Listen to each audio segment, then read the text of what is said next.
नमस्कार, आप capital TV Bihar देख रहे हैं। मैं हूं आपके साथ समीक्षा तिवारी। बिहार में शराबबंदी लागू हुए करीब 10 साल से ज्यादा हो चुके हैं।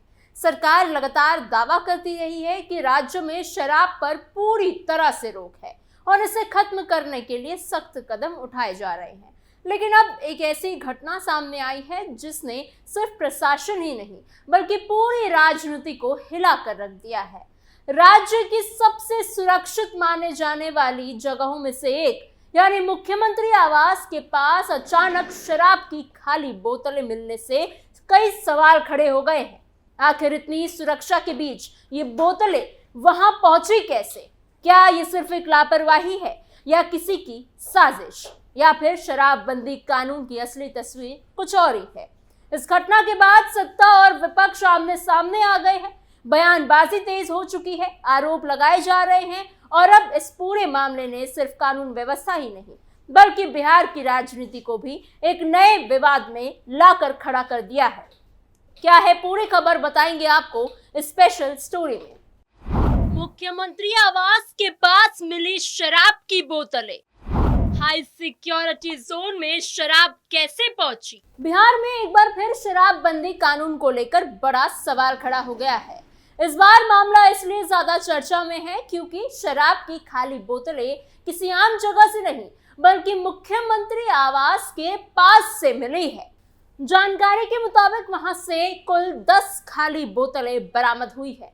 एक बोतल जमीन पर पड़ी हुई थी जबकि बाकी बोतलों को पेपर में लपेटकर एक कपड़े के थैली में वहां रखा गया था। यानी वो बोतलें फेंकी नहीं गई थी, जानबूझकर वहां रखी गई थी। जैसे ही इसकी जानकारी मिली, सचिवालय थाना प्रभारी गौतम कुमार अपनी टीम के साथ मौके पर पहुंचे और सभी बोतलों को वहां से हटवाया गया। पुलिस ने कहा कि मामले की जांच की जा रही है और ये पता लगाने की कोशिश होगी कि आखिर इतनी सुरक्षित जगह तक शराब की बोतलें पहुंची कैसे। इस घटना ने बिहार की राजनीति में एक नई बहस शुरू कर दी है क्योंकि बिहार में साल 2016 से शराबबंदी कानून लागू है और सरकार लगातार दावा करती है कि राज्य में शराब पर पूरी तरह से रोक है।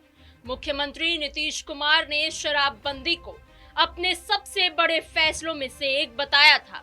उस समय सरकार ने कहा था कि शराबबंदी से घरेलू हिंसा कम होगी, गरीब परिवारों के हालात सुधरेंगे और समाज में अपराध भी कम होंगे। शुरुआत में इस फैसले को लेकर काफी समर्थन भी मिला था। खासकर महिलाओं ने शराबबंदी के फैसले का स्वागत किया था। कई गांवों में महिलाओं ने कहा था कि शराब बंद होने से घर की आर्थिक हालत बेहतर हुई है। लेकिन धीरे धीरे शराबबंदी कानून को लेकर सवाल भी बढ़ते ही चले गए। राज्य में लगातार शराब बरामद होने की खबरें सामने आती रही। कई बार जहरीली शराब से जान जाने के मामले भी सामने आए।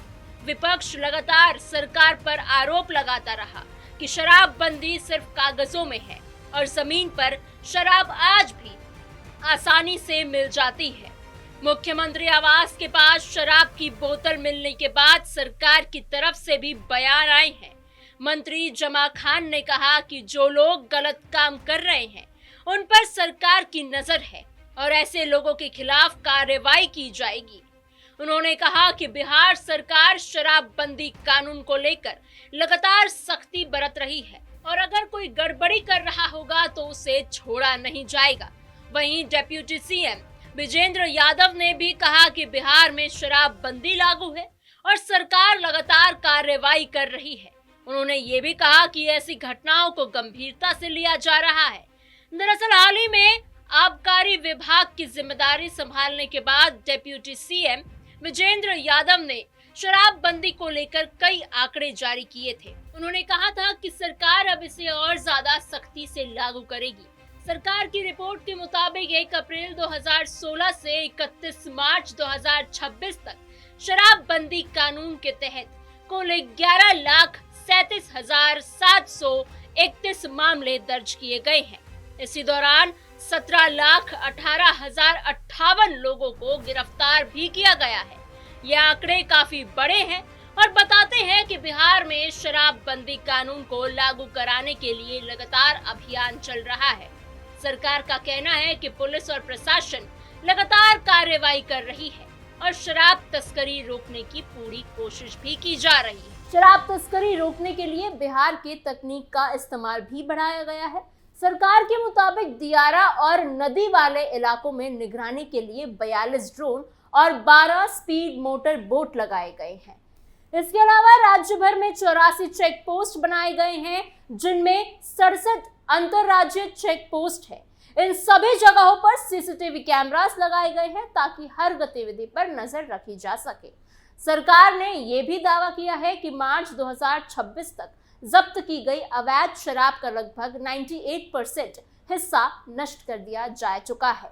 यानी सरकार की तरफ से लगातार ये संदेश देने की कोशिश की जा रही है कि शराबबंदी को लेकर कोई भी ढिलाई नहीं बरती जा रही। लेकिन मुख्यमंत्री आवास के पास शराब की बोतलें मिलने के बाद विपक्ष को सरकार पर हमला करने का एक मौका मिल चुका है।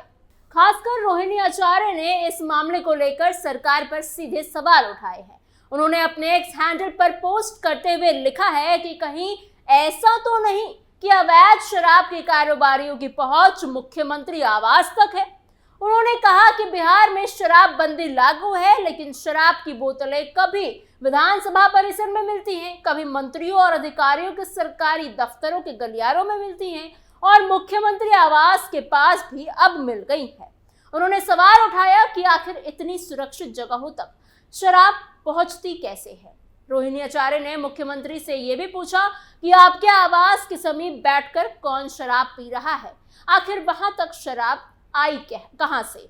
उन्होंने कहा कि इससे साफ लगता है कि बिहार में शराबबंदी सिर्फ फाइलों में और बयानबाजियों तक ही सीमित रह गई है।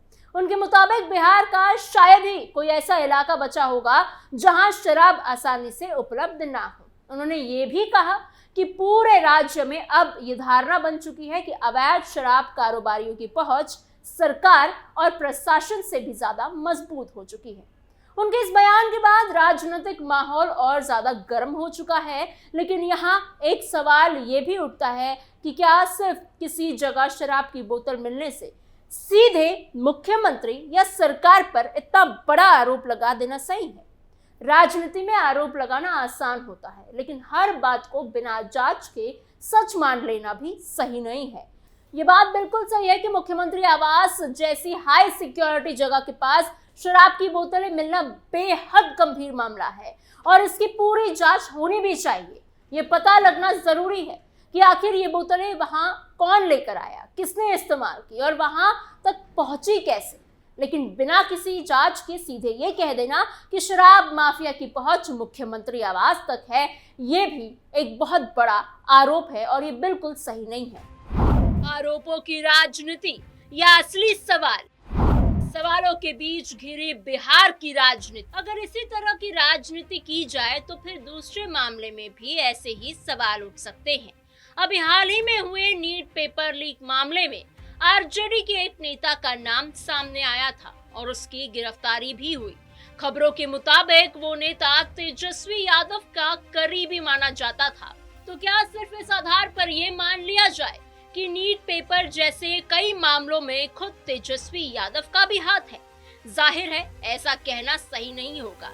किसी भी मामले में जांच और सबूत सबसे ज्यादा जरूरी होते हैं। सिर्फ किसी व्यक्ति के करीबी होने से ये साबित नहीं हो जाता कि उस बड़े नेता की भी उसमें भूमिका रही होगी।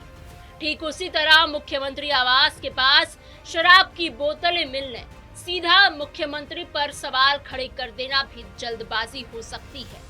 राजनीति में कई बार माहौल बनाने के लिए भी ऐसी घटनाओं का इस्तेमाल किया जाता है। ये भी हो सकता है कि ये किसी विरोधी ने जानबूझकर किया हो, वहां बोतलें रख दी हो ताकि सरकार की छवि खराब। राजनीति में ऐसा पहले भी कई बार देखने को मिला है, जहां छोटी बड़ी घटनाओं को बड़ा बनाकर पेश किया जाता है। इसलिए इस मामले में भी सबसे ज्यादा जरूरी है जांच। पुलिस और प्रशासन को पूरी गंभीरता से जांच करनी होगी और सच सामने लाना ही होगा। अगर किसी अधिकारी, कर्मचारी या किसी बड़े व्यक्ति की इसमें भूमिका है तो उसके खिलाफ कार्रवाई होनी चाहिए, लेकिन सिर्फ अंदाजे के आधार पर निष्कर्ष निकालना सही नहीं होगा। हालांकि ये भी सच है कि बिहार में शराबबंदी कानून को लेकर लगातार सवाल उठते रहे हैं। राज्य में शराब पकड़ने की खबरें लगातार आती रहती हैं, सुर्खियां बनाती रहती हैं। कई बार पुलिस की मिली भगत के आरोप भी लगे हैं। जहरीली शराब से जान जाने के मामले भी सरकार के लिए बड़ी चुनौती रहे हैं। विपक्ष का कहना है कि जब शराब पूरी तरह से बंद है तो फिर इतनी बड़ी मात्रा में आखिर शराब राज्य में पहुंच कैसे रही है। दूसरी तरफ सरकार कहती है कि कानून लागू है और जो लोग इसे तोड़ रहे हैं उनके खिलाफ लगातार कार्रवाई की जा रही है। सरकार ये भी कहती है कि इतने बड़े स्तर पर गिरफ्तारी और केस दर्ज होना इस बात का सबूत है कि कार्रवाई तो चल रही है और हो रही है। असल में बिहार की शराबबंदी अब सिर्फ कानून का मुद्दा नहीं रह गई है, बल्कि ये एक राजनीतिक मुद्दा भी बन चुकी है। एक तरफ सरकार इसे अपनी बड़ी उपलब्धि बताती है तो दूसरी तरफ विपक्ष इसे पूरी तरह से फेल्ड कानून बताता है। लेकिन सच शायद इन दोनों के बीच में ही कहीं है। शराबबंदी लागू करना आसान काम नहीं था, खासकर ऐसे राज्यों में जहां पड़ोसी राज्यों से शराब आसानी से लाई जा सकती है। बिहार की सीमाएं कई राज्यों से जुड़ी हुई है और तस्करी रोकना प्रशासन के लिए एक बहुत बड़ी चुनौती है और यही वजह है कि सरकार को लगातार निगरानी बढ़ानी ही पड़ती है। इस पूरे मामले में सबसे जरूरी बात यह है कि निष्पक्ष जांच हो और सच जनता के सामने आए। अगर कोई दोषी है तो उसके खिलाफ कार्रवाई होनी चाहिए, चाहे वो कितना भी बड़ा व्यक्ति क्यों ना हो। लेकिन राजनीति में आरोप और जवाबी आरोप के बीच में कई बार असली मुद्दा कहीं पीछे छूट जाता है। बिहार की जनता अब सिर्फ बयान नहीं बल्कि साफ नतीजे भी देखना चाहती है। शराबबंदी कानून सफल है या नहीं, इसका फैसला सिर्फ भाषणों से ही नहीं बल्कि जमीन की सच्चाई से भी पता चलेगा। फिलहाल मुख्यमंत्री आवास के पास मिली शराब की बोतलों ने एक बार फिर से बिहार की राजनीति और शराबबंदी कानून दोनों को ही सवालों के घेरे में लाकर खड़ा कर दिया है। फिलहाल इस खबर में इतना ही। आपकी इस पूरी खबर पर क्या सोच विचार है? आपको क्या लगता है कि मुख्यमंत्री आवास के पास आखिर ये शराब की खाली बोतलें आई कहां से? क्या रोहिणी आचार्य ने जो कहा वो सही है या फिर नहीं? हमें कमेंट बॉक्स में जरूर बताइएगा। ऐसी और खबरों के लिए बने रहिए कैपिटल टीवी बिहार के साथ।